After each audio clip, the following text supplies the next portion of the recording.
Hello, DPR అనాలిసిస్కు welcome. నేను మీ ప్రసాదరావు దేవరపల్లి. ఈరోజు మనం భూమి, బంగారం, షేర్లు విలువైనవి, వీటికన్నా చాలా విలువైనది విద్య, ఎడ్యుకేషన్ అనే టాపిక్ మీద నేను మాట్లాడుతున్నాను. ఈ విద్య ఎందుకు అవసరం, విద్యలో ఉన్నటువంటి గొప్పతనం ఏంటి, విద్య అభ్యసించినటువంటి వారు సాధారణ కుటుంబం నుండి అసాధారణమైనటువంటి స్థాయిలో ఎలా ఉన్నారు అనే వాళ్ళ గురించి నేను మీకు వివరించాలనుకుంటున్నాను. అందుకే ఈ వీడియో చివరి వరకు స్కిప్ చేయకుండా చూడండి, విషయం తెలుసుకోండి. మీ పిల్లలకు, మీకు చాలా ఉపయోగకరంగా ఉంటుంది. నేను మొట్టమొదటిగా ఒక సత్యనారాయణ తీసుకుంటున్నాను. సత్యనారాయణ గారు హైదరాబాద్లో జన్మించి హైదరాబాద్ పబ్లిక్ స్కూల్లో 10వ తరగతి వరకు చదువుకొని ఇంటర్మీడియట్ అయిపోయిన తర్వాత ఆయన మణిపాల్ యూనివర్సిటీ నుండి ఇంజనీరింగ్ గ్రాడ్యుయేషన్ అయిపోయాక ఆయన ఉన్నత విద్య కోసం అమెరికా వెళ్ళి అమెరికాలో ఎంఎస్ చేసి అక్కడే ఒక చిన్న కంపెనీలో ఉద్యోగం చేసుకుంటున్నప్పుడు 1992లో మైక్రోసాఫ్ట్లో ఉద్యోగంలో చిన్న ఉద్యోగిగా జాయిన్ అయ్యారు. అట్లా అంచెలుగా వెతుకుతూ అనేక చిన్న ప్రాజెక్టులకు నాయకత్వం వహిస్తూ 2014లో సిఇఓగా స్థాయికి ఎదిగారు.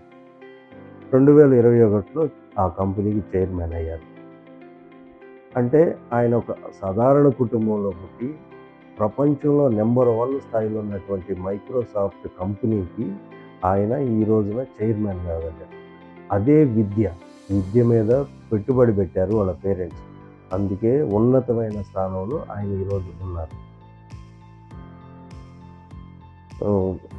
మరొక వ్యక్తి సుందర్ పిచాయ్, తమిళనాడులో జన్మించి చెన్నైలో చదువుకొని ఖరగ్పూర్ ఐఐటిలో ఇంజనీరింగ్ గ్రాడ్యుయేషన్ పూర్తి చేసి ఆ ప్రపంచ దేశాల్లో ఫేమస్ అయినటువంటి స్టాన్ఫోర్డ్ యూనివర్సిటీలో ఎంఎస్ చేసి చిన్న ఉద్యోగస్తుడిగా జాయిన్ అయ్యి 2004లో గూగుల్లో జాయిన్ అయ్యి అంచెలంచెలా ఎదుగుతూ 2015లో అదే కంపెనీలో సిఇఓగా అయ్యాడు.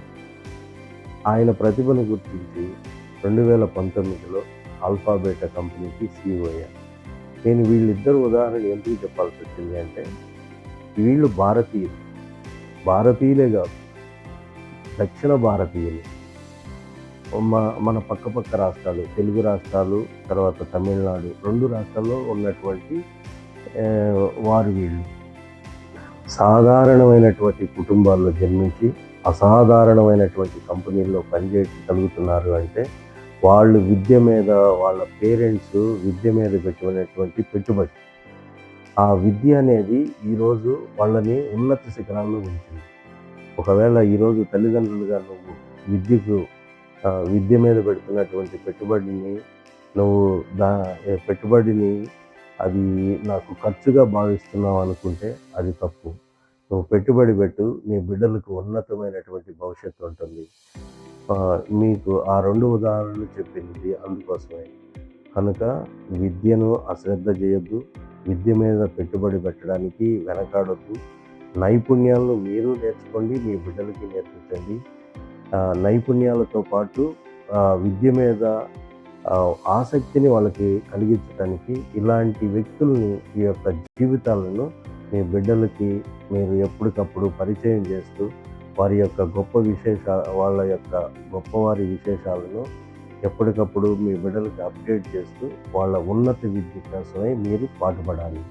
ఈ విద్య మీద పెట్టుబడిని మీరు భారంగా భావించకుండా మీరు దానిని ఒక పెట్టుబడిగా చూస్తూ వారి ఉన్నత అవకాశాల కోసం దారిని కల్పించాలని నేను కోరుకుంటున్నాను. అదేవిధంగా ఈ విధమైనటువంటి వీడియోలు మీకు రెగ్యులర్గా కావాలనుకుంటే డిపిఆర్ అనాలిసిస్ని సబ్స్క్రైబ్ చేసుకోండి. ఒకవేళ ఈ వీడియో మీకు నచ్చితే లైక్ చేయండి, షేర్ చేయండి, మీ స్నేహితులకి, బంధువులతో చెప్పి సబ్స్క్రైబ్ చేయించండి. నమస్తే.